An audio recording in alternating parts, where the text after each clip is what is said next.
What family tradition did you realize was actually illegal? Growing up, every Sunday after church meant family bonding time at Grandpa's farm. All the cousins would gather in the old red barn while the adults handled business in the house. We called it treasure hunting. And honestly, it was the highlight of my week. Grandpa would line us up by age and hand out small metal detectors. The younger kids got the bright yellow ones, and us older ones got the serious black models that beeped differently. We'd spend hours combing through specific sections of his property, competing to see who could find the most interesting items buried in the dirt. The rules were simple. Whatever you found, you kept. But everything had to be reported to Grandpa first for identification and cleaning. He'd examine each discovery with this ancient magnifying glass, making notes in a leather journal that he guarded like a state secret. Over the years, I collected an impressive array of old coins, jewelry pieces, and random metal objects. My bedroom looked like a miniature museum with everything displayed in glass cases. Mom always bragged to her friends about my historical artifact collection and how educational our family traditions were. The system was so organized. Grandpa had mapped out every inch of his 200-acre property into numbered grids. Each week, we'd search a different section, methodically working our way across the entire farm. He kept detailed records of who found what and exactly where each item was discovered.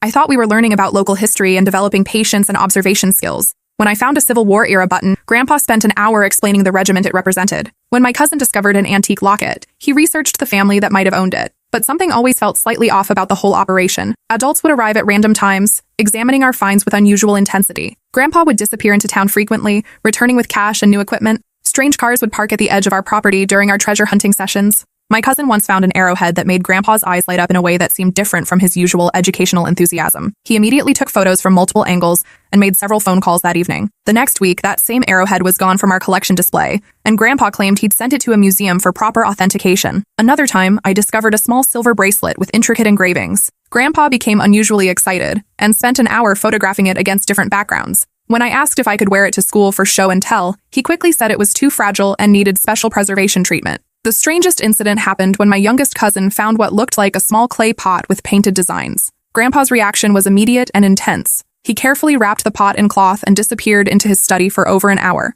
When he emerged, he announced that particular section of the property was off limits for safety reasons. I remember feeling confused about his explanation. He claimed there might be unstable ground or old wells in that area, but we'd been searching there for months without any problems. The sudden change seemed arbitrary and made several of us cousins suspicious. Looking back, there were so many red flags that we missed or ignored. The way Grandpa would get nervous when park rangers drove past the property, how he'd quickly change the subject whenever someone mentioned archaeological sites in the news, the locked filing cabinet in his office that he claimed contained important business documents. The adults who visited during our treasure hunting sessions weren't just casual observers. They carried expensive camera equipment and wore latex gloves when handling our discoveries. They spoke in hushed tones with Grandpa about authentication, provenance, and market values. At the time, I assumed they were historians or museum curators helping with research. These visitors had a particular way of examining artifacts that seemed different from academic interest. They would measure items precisely, photograph them from specific angles, and use equipment I'd never seen before. Some carried portable scales and magnifying devices that looked more commercial than educational. My cousin once overheard one of these visitors mention a private collector in Switzerland who paid premium prices for authentic Native American artifacts. When she asked Grandpa about it, he laughed and said the man was probably talking about his coin collection. Another time, I noticed one of the visitors speaking foreign language on his phone while photographing a pottery shard I'd discovered. When I asked Grandpa about it later, he explained that the man was a professor from a European university who was documenting similar artifacts for international research. The most unsettling memory was when a woman arrived with what looked like a medical bag full of preservation supplies. She spent an entire afternoon treating various artifacts with chemicals and wrapping them in special materials. When I asked if she was a conservator, Grandpa said she was a friend helping preserve our collection for future generations. During my freshman year of high school, I started paying closer attention to these interactions. I noticed that certain artifacts would disappear from our display cases shortly after these visits. Grandpa always had explanations ready, usually involving loans to museums or research institutions. The pattern became more obvious as I got older. The most valuable-looking items, the ones that generated the most excitement among visitors, were the ones that would mysteriously vanish from our collections. Grandpa would show us photos and documentation claiming the items were being studied or preserved elsewhere. I started keeping my own records, documenting which artifacts disappeared and when. I told myself I was just being thorough about our family history, but deep down, I think I suspected something wasn't right about the whole operation. The breaking point came during my senior year when I decided to research the history of our farm for a school project. I wanted to impress my teacher with all the authentic artifacts I'd discovered over the years. I started digging through county records and historical society documents. The research began innocently enough. I was looking for information about previous landowners and any historical events that might have occurred on our property. I wanted to create a comprehensive timeline that would explain the variety of artifacts we'd found over the years. At the county courthouse, I spent hours going through old land records and property deeds. The librarian was helpful and showed me how to access historical surveys and archaeological reports. I was excited to find official documentation that would add credibility to our family's collection. That's when I found the designation that changed everything. Our family farm was built directly on top of a protected archaeological site containing Native American burial grounds and colonial settlements. Every single item we'd spent 15 years collecting had been illegally excavated from federally protected land. My hands shook as I read the federal protection status dating back to 1973. The entire property was supposed to be off-limits to any excavation without proper permits and archaeological supervision. What we'd been calling family bonding time was actually systematic looting of protected cultural resources. The documentation was extensive and terrifying. Multiple federal agencies had classified the site as culturally significant and legally protected. Any excavation required permits, professional supervision, and coordination with tribal representatives. Violations carried severe criminal penalties, including federal prison time. The worst part was realizing that many of the items we'd found were probably grave goods, sacred objects that belonged with the ancestors we'd unknowingly disturbed. I thought about all those Sunday afternoons digging happily through the dirt, completely unaware that we were desecrating burial sites. Reading the official descriptions of the site's significance made me physically sick. Archaeological surveys had identified multiple burial areas, ceremonial locations, and village sites spanning centuries of occupation. Our metal detecting activities had been concentrated in the most sensitive and protected areas. I spent the rest of that day in the courthouse bathroom, throwing up and trying to process what I'd discovered. Everything I thought I knew about our family tradition was wrong. We weren't educational treasure hunters learning about history. We were criminals systematically destroying irreplaceable cultural heritage. The drive home from the courthouse was the longest 20 minutes of my life. I kept thinking about all the artifacts in my bedroom, wondering which ones had been stolen from graves and which had sacred significance I'd never understood. Every item represented a violation of federal law and cultural desecration. I confronted Grandpa the next Sunday, bringing printed copies of the federal designation. His face went pale when he saw the documents. For the first time in my life, I watched him struggle for words. The man who always had explanations for everything suddenly looked old and frail. Finally, he sat me down in his study, away from the other cousins who were already suiting up for another treasure hunting session. The room smelled like leather and pipe tobacco, filled with bookshelves that I'd always assumed contained historical research materials. Turns out Grandpa had been selling our discoveries to private collectors for decades. That antique jewelry, those historical coins, the arrowheads and pottery fragments, everything had been flowing through an underground network of buyers who specialized in illegally obtained artifacts. The adults who showed up randomly weren't family friends or historians. They were dealers evaluating our finds and negotiating prices. Grandpa's frequent trips to town involved delivering items to buyers and collecting payment. The detailed records he kept weren't for historical purposes, but for inventory management and profit tracking. He pulled out a different journal from his desk drawer, one I'd never seen before. Page after page of transaction records, buyer contact information, and price negotiations. My childhood treasure hunting had generated over $400,000 in sales over the years. The silver bracelet I'd found had sold to a collector in Germany for $8,000.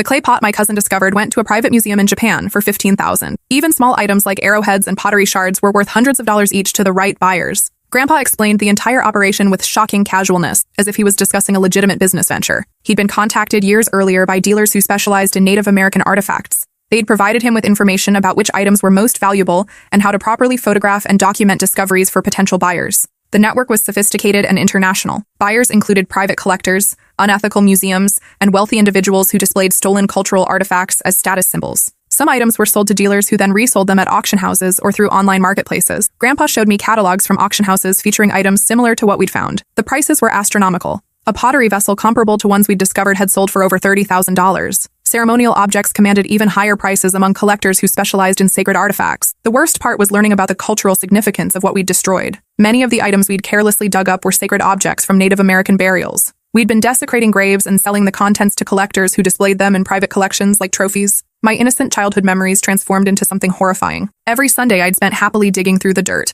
I'd been participating in cultural theft and grave robbing without knowing it. The excitement I'd felt when my metal detector beeped was actually the sound of discovering someone's desecrated grave goods. Grandpa pulled out another folder containing photographs of our excavation sites. The images showed systematic disturbance of burial areas and ceremonial locations. We hadn't been randomly treasure hunting across the property. Grandpa had been directing our activities to specific areas where archaeological surveys indicated the highest probability of valuable artifacts. He showed me maps comparing our search patterns to official archaeological site boundaries. Every section we'd excavated corresponded to areas identified as culturally significant in federal surveys. Our family activities had been deliberately targeting the most protected and sacred locations on the property. I demanded Grandpa stop immediately and return everything we'd taken. He laughed bitterly and explained it was impossible. Items had been sold to collectors across the country and internationally. The money had funded family expenses for years, including my college fund and my cousin's school supplies. When I threatened to report him, his demeanor changed completely. The gentle grandfather who'd taught me about history became someone I didn't recognize. His voice turned cold and calculating as he reminded me that every family member had participated knowingly or unknowing. We were all accomplices, including me. If authorities investigated, everyone would face federal charges. He showed me photographs of the entire extended family participating in excavations over the years. There was undeniable evidence of our involvement. Even if we claimed ignorance, prosecutors could argue we should have known something was wrong with the operation. Grandpa pulled out another folder containing legal documents and newspaper articles about similar cases. He showed me headlines about families receiving prison sentences for archaeological looting. Children as young as 16 had been prosecuted as adults in some cases. The penalties were severe: years in federal prison, massive fines, permanent criminal records. The articles were terrifying. One family in Arizona had received sentences ranging from 2 to 8 years for operating a similar artifact trafficking scheme. Another case in New Mexico involved 3 generations of a family being prosecuted for systematic looting of protected sites over decades. Grandpa had clearly researched the legal risks extensively. He showed me documentation about the Archaeological Resources Protection Act, the Native American Graves Protection and Repatriation Act, and various state laws protecting cultural sites. He knew exactly what laws we'd been breaking and the potential consequences for everyone involved. That night, I couldn't sleep. I researched the penalties for violating the Archaeological Resources Protection Act: federal prison time, massive fines, criminal records that would destroy college and career prospects, not just for Grandpa, but potentially for every family member who'd participated, including children who were minors at the time. The weight of the situation crushed me. I thought about my younger cousins, some barely in middle school, who could face criminal records before they even reached high school. I thought about my parents, who'd encouraged our participation and proudly displayed our finds in their homes. But I also thought about the people whose ancestors we'd violated, the tribal communities whose sacred objects were sitting in some stranger's living room display case, the historical record we'd contaminated by removing artifacts from their proper archaeological context without documentation. I spent days researching the cultural significance of the items we'd found. Many of the pottery fragments contained sacred symbols used in burial ceremony. The jewelry pieces were traditional grave goods meant to accompany the deceased into the afterlife. Even simple tools and everyday objects had spiritual significance when found in burial contexts. The more I learned, the sicker I felt. We hadn't just stolen objects. We'd interrupted sacred burial practices and separated families from their ancestors. Some tribal traditions required specific artifacts to remain with the deceased for spiritual journeys. By removing these items, we'd potentially trapped souls or disrupted important religious processes. I reached out anonymously to tribal cultural preservation offices, asking general questions about repatriation and the impact of archaeological looting. The pain in their responses was heartbreaking. Representatives described the ongoing trauma caused by grave robbing and the desperate efforts to recover stolen artifacts for proper reburial. One cultural officer explained that every recovered artifact represented a small victory in healing historical wounds. But for every item returned, dozens remained in private collections or had been destroyed by careless excavation. The loss wasn't just material, but spiritual and cultural. Another representative described how archaeological looting continued patterns of cultural genocide that had been ongoing for centuries. The theft of sacred objects was part of a larger system that devalued indigenous cultures and treated Native American heritage as commodities to be bought and sold. I learned about specific ceremonies and traditions that required particular artifacts to be present with ancestral remains. By removing these objects, we'd prevented proper spiritual practices and caused ongoing harm to living communities who maintained connections to their ancestors. The educational materials I found described the difference between legitimate archaeology and looting. Professional excavations documented every detail of artifact placement, soil conditions, and associated materials. This context was crucial for understanding historical and cultural significance. Our metal detecting had destroyed all of this information, turning scientifically valuable sites into scattered collections of decontextualized objects. The next morning, I made the hardest decision of my life. I called the FBI's art crime team and reported our entire operation. The agent I spoke with said they'd been investigating similar cases in our region for months. My call was the breakthrough they'd been waiting for. Agent Rodriguez explained that artifact trafficking was a massive problem across the Southwest, with networks of illegal excavators systematically looting protected sites. Our family operation was exactly the kind of case they prioritized because it involved systematic, long-term destruction of irreplaceable cultural resources. She assured me that cooperating witnesses, especially those who came forward voluntarily, typically received more lenient treatment, but she couldn't guarantee immunity for everyone involved. The scope of the operation and the value of stolen artifacts would determine how aggressively prosecutors pursued charges. The initial interview with federal agents lasted 8 hours. They asked detailed questions about every aspect of our treasure hunting activities, from the equipment we used to the specific locations where we'd excavated. They wanted names, dates, descriptions of visitors, and any information about sales or buyers. I provided everything I could remember, every suspicious incident, every red flag I'd ignored, every time Grandpa had acted strangely about our discoveries. The agents took detailed notes and asked follow-up questions that revealed how much they already knew about the operation. They showed me photographs of artifacts that had been recovered from other raids, asking if I recognized any items from our collections. Several pieces looked familiar, suggesting our family's operation was connected to a larger trafficking network they'd been investigating for years. 3 weeks later, federal agents raided Grandpa's farm. They arrived at dawn with search warrants, excavation equipment, and a team of forensic archaeologists. They confiscated everything in our collections, all of Grandpa's records, and the metal detecting equipment. They treated the property like a crime scene, documenting every disturbed area with GPS coordinates and photographic evidence. The raid was massive and thorough. Agents searched every building on the property, including the barn where we'd stored equipment and the house where Grandpa kept his records. They brought in ground-penetrating radar to map subsurface disturbances and identify areas that had been excavated. Watching the raid from a distance was surreal and horrifying. I saw federal agents cataloging artifacts from my bedroom, items I'd displayed proudly for years. Each piece was photographed, measured, and documented as evidence in a federal criminal investigation.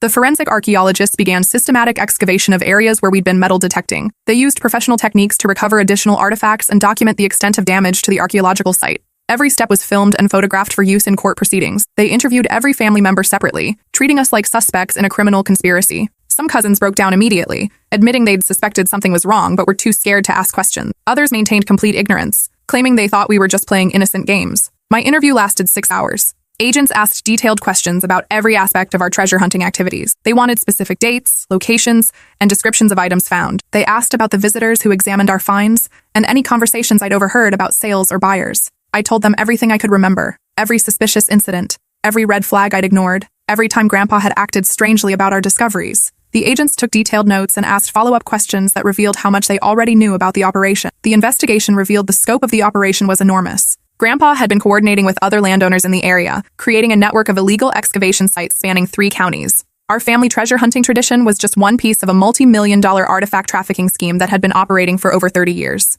FBI agents discovered buyer networks extending to collectors in Europe and Asia, where American antiquities commanded premium prices. Some of our discoveries had been sold to museums that unknowingly purchased stolen artifacts for their permanent collections. The paper trail was extensive. Grandpa had kept meticulous records of every transaction, probably for tax purposes or insurance claims. These records became the foundation of the federal case against the entire trafficking network. Investigators found shipping records showing artifacts mailed to collectors worldwide, bank deposits corresponding to sale dates, insurance policies covering high-value archaeological items, email correspondence discussing authentication and pricing. The evidence was overwhelming and undeniable. Phone records revealed communications with dealers across the country and internationally. Text messages discussed specific artifacts and their potential value. Financial records showed regular deposits that coincided with artifact sales documented in Grandpa's journals. Most of my cousins cooperated with investigators and received immunity in exchange for testimony. But several uncles and my father refused to cooperate, claiming they had no knowledge of the sales or the protected status of the land. They hired expensive defense attorneys and prepared to fight the charges in court. The legal strategy for family members who refused to cooperate involved claiming complete ignorance of the illegal activities.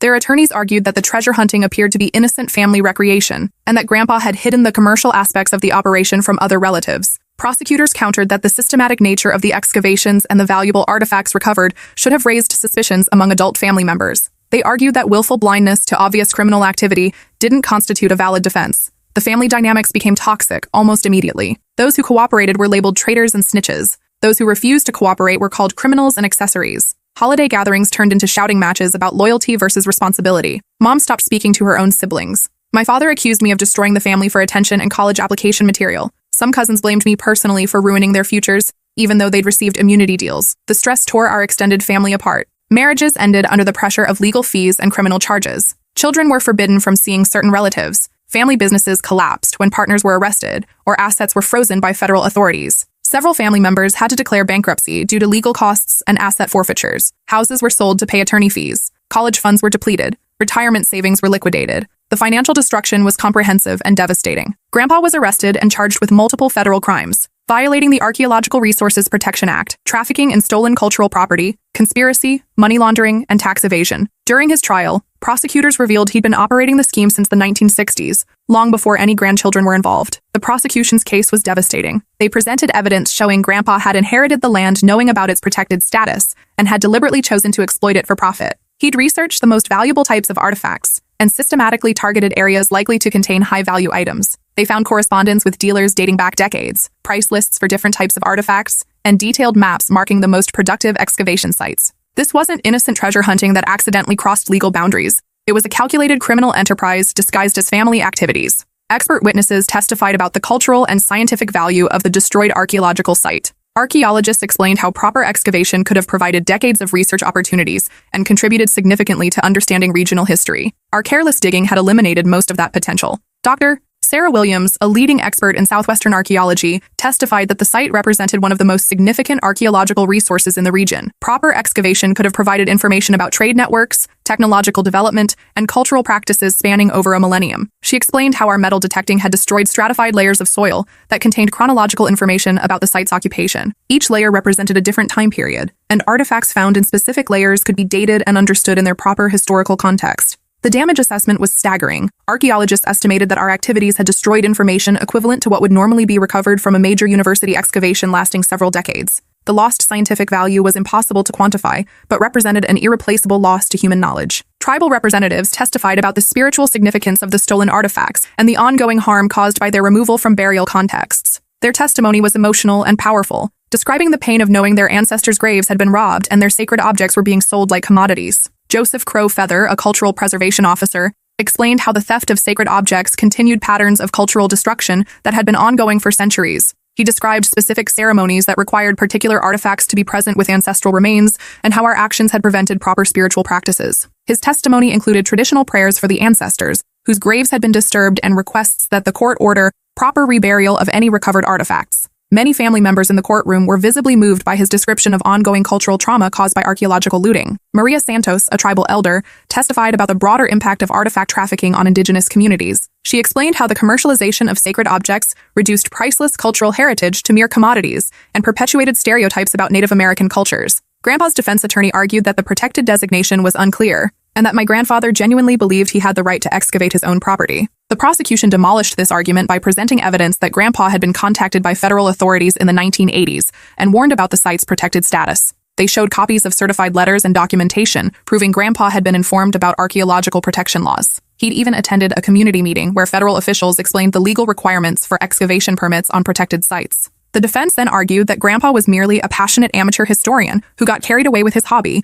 and gradually became involved with questionable dealers. They portrayed him as a victim of sophisticated criminals who took advantage of his interest in local history. Prosecutors presented evidence contradicting this portrayal. Email correspondence showed Grandpa actively seeking out buyers and negotiating prices. Financial records demonstrated systematic profit-taking over decades. The operation was clearly planned and deliberate, not accidental. The trial lasted 8 weeks. I testified for 4 days, describing our family traditions and detailing my discovery of the illegal activities. Defense attorneys tried to paint me as a confused teenager seeking attention, but the physical evidence supported every aspect of my testimony. Cross-examination was brutal. Defense lawyers questioned my motives, my memory, and my understanding of what I'd witnessed. They suggested I was lying to protect myself from prosecution or seeking revenge against family members who disappointed me. They asked detailed questions about my relationship with Grandpa, implying that I had personal reasons for wanting to see him prosecuted. They questioned whether I truly understood the legal implications of what I was reporting or if I was being manipulated by federal investigators. But the prosecution had corroborating evidence for everything I described. Photographs, financial records, expert testimony, and statements from other witnesses all supported my account of the family's activities. My cousin testified about the suspicious disappearance of artifacts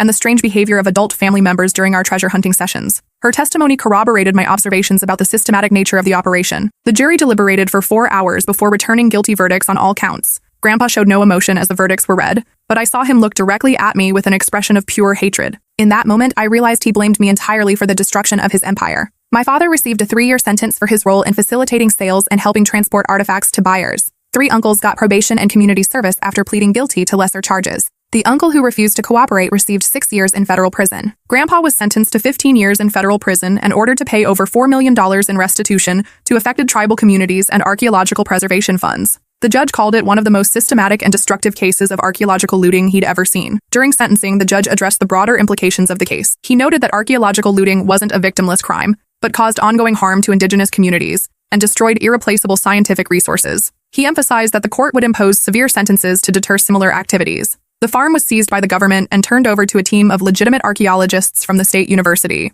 They've spent the last 5 years carefully excavating and documenting the site properly, using ground-penetrating radar and precise excavation techniques to preserve as much information as possible. Their findings have been extraordinary. The site contained evidence of continuous occupation spanning over 1,500 years, from early indigenous settlements through colonial-period homesteads. Our careless digging had destroyed irreplaceable information about trade networks, settlement patterns, and cultural practices. The legitimate excavation has recovered additional artifacts using proper archaeological methods. These items are being studied by researchers and will eventually be returned to appropriate tribal communities for reburial or cultural preservation. Dr. Martinez, the lead archaeologist, explained that proper excavation of the site would have provided decades of research opportunities for graduate students and contributed significantly to understanding regional history. Our family's activities had eliminated most of that potential, turning a treasure trove of information into scattered objects without context. Despite the damage we'd caused, the professional excavation has yielded important discoveries. Researchers have identified multiple occupation layers, trade relationships with distant regions, and evidence of technological innovations. The findings have contributed to several academic papers and a planned museum exhibition. I testified at every trial,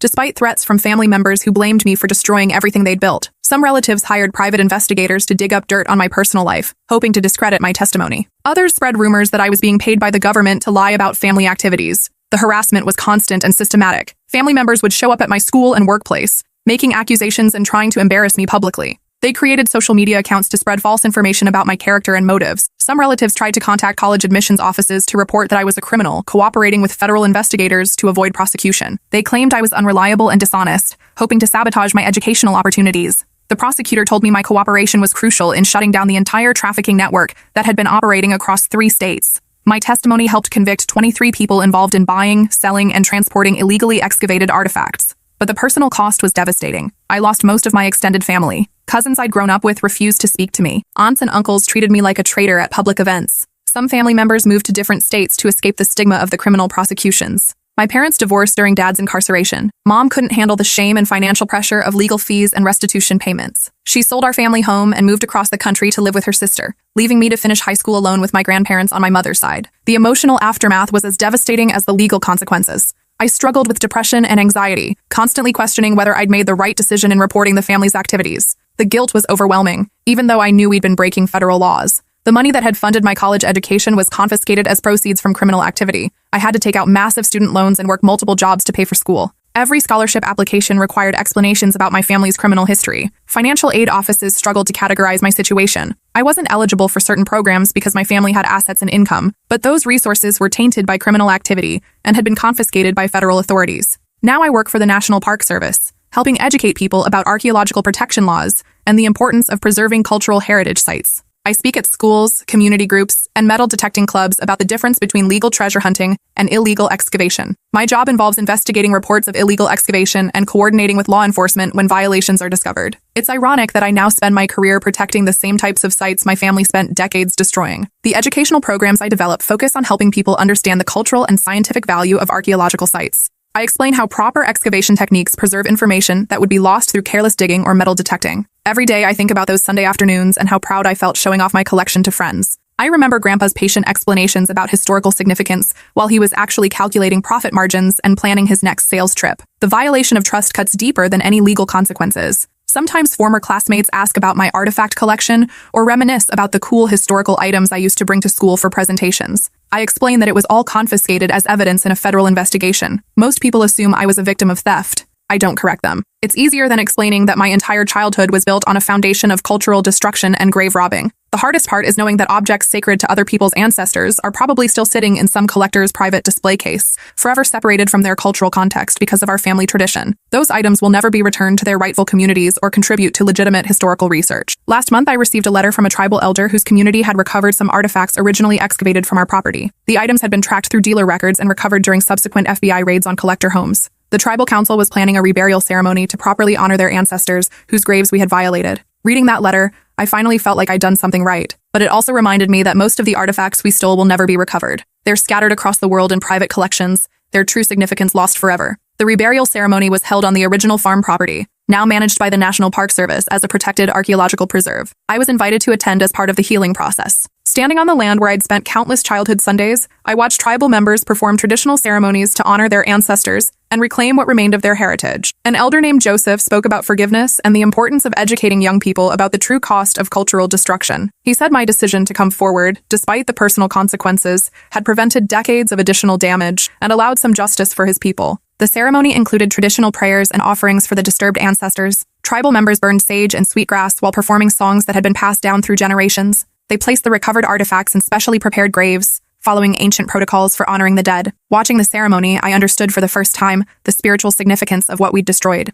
These weren't just historical objects, but sacred items with ongoing religious importance. The theft had caused genuine harm to living people who maintained relationships with their ancestors through these artifacts. But I still wake up some nights thinking about all the items that were sold before I found the courage to speak up. I calculate the number of Sunday afternoons, multiply by the average number of artifacts found per session, and try to estimate how many sacred objects are still missing from their rightful communities. The nightmares usually involve the faces of ancestors whose graves I unknowingly violated, standing over my childhood bed asking why I took their possessions. I wake up feeling like I'm still that ignorant kid with dirt under her fingernails and stolen treasures in her backpack. The therapy sessions I attended during college helped me understand that I was both a victim and a perpetrator in the family's criminal activities. I'd been manipulated as a child, but was still responsible for my actions once I became old enough to understand the implications. Learning to forgive myself while taking responsibility for my role has been the hardest part of recovery. I participated in cultural destruction, but also helped stop it. I was complicit in grave robbing, but eventually helped return stolen artifacts to their rightful communities, and wondering how many other families have traditions that they don't realize are crimes. How many grandparents are teaching children to destroy irreplaceable cultural heritage while calling it education and bonding time? How many kids are growing up like I did, completely unaware that their innocent games are actually systematic felonies? The artifact trafficking world is larger and more organized than most people realize.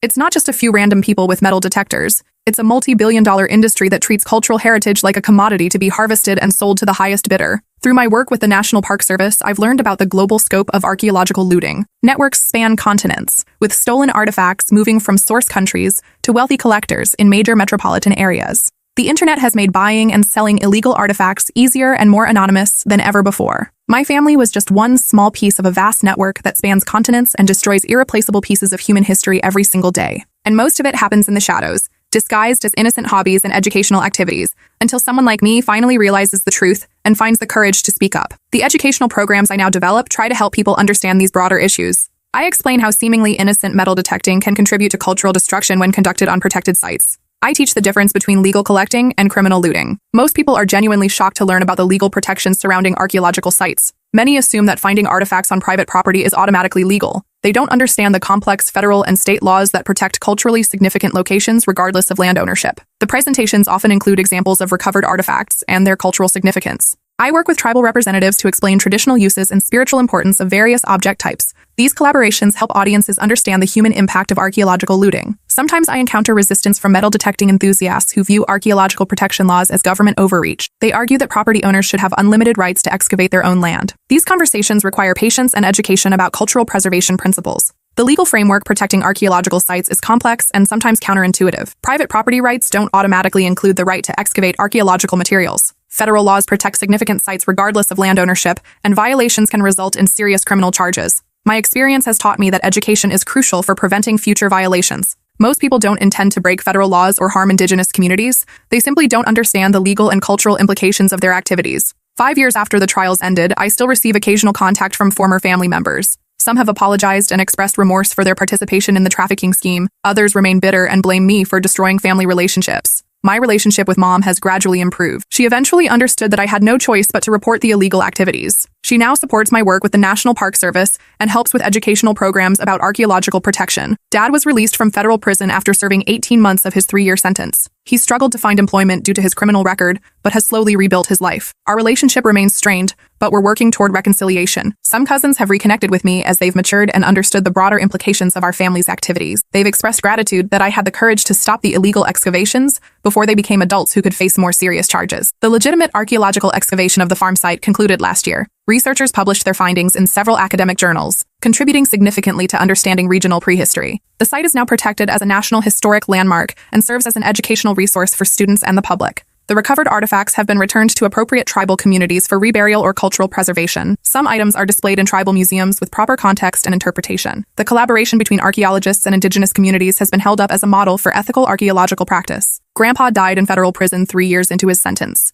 I learned about his death through a brief newspaper article that mentioned his conviction for archaeological looting. I felt conflicted about his passing, mourning the grandfather I'd loved while recognizing the criminal he'd become. The trafficking network he'd been part of was completely dismantled through the federal investigation. 23 people received criminal convictions, and millions of dollars worth of stolen artifacts were recovered and returned to appropriate communities. The case has been used as a teaching example in law enforcement training programs about cultural property crimes. FBI agents study our family's operation to understand how trafficking networks develop and how to identify similar schemes. My testimony has been cited in court cases involving other archaeological looting prosecutions. The detailed documentation of our family's activities has helped prosecutors understand the psychological and social dynamics that enable systematic cultural destruction. Looking back, I realized that reporting my family's crimes was both the hardest and most important decision I've ever made. The personal cost was enormous, but the alternative would have been continued participation in cultural destruction and grave robbing. The artifacts we recovered represent just a fraction of what's still missing from indigenous communities worldwide. Every piece returned helps heal historical wounds and allows proper spiritual practices to continue. But the vast majority of stolen cultural property remains in private hands.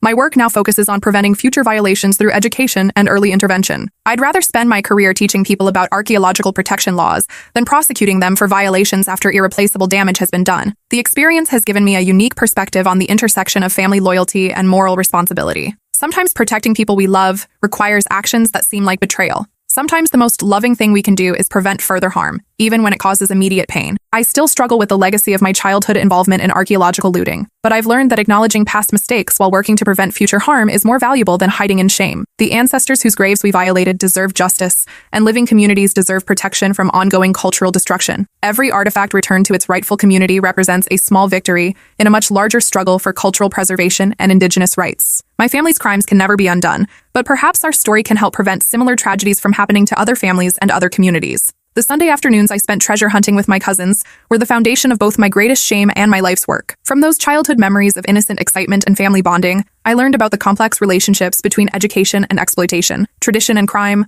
loyalty and justice. And I learned that sometimes the most important traditions we can establish are the ones that break the harmful patterns of the past and create space for healing, education, and genuine respect for the cultural heritage that belongs to all of humanity.